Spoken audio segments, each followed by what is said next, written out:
Le livre de Job est un ancien livre de sagesse qui reste pertinent pour de nombreux lecteurs modernes aux prises avec la question de la souveraineté de Dieu sur la souffrance, en particulier celle des innocents.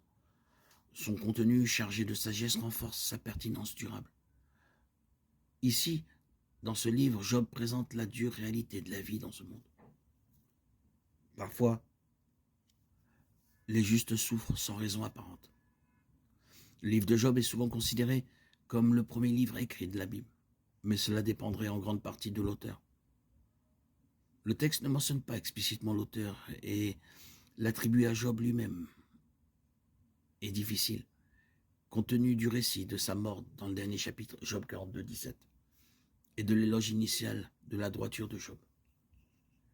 Apparemment, ce livre pourrait être écrit de la part d'un observateur tiers. Job a peut-être contribué à certaines parties du texte. Ses discours peuvent certainement lui être attribués. Eliaou était le seul des amis de Job à vraiment mettre l'accent sur Dieu et sa grandeur plutôt que de se concentrer sur la réponse humaine aux problèmes de Job. Job 32, 37. Et il est le seul à ne pas être réprimandé par le Seigneur à la fin du livre. Certains érudits suggèrent qu'Eliaou, un témoin oculaire des événements de Job, pourrait avoir été l'auteur du livre. Le livre de Job est souvent considéré comme l'un des chefs-d'œuvre de la littérature mondiale.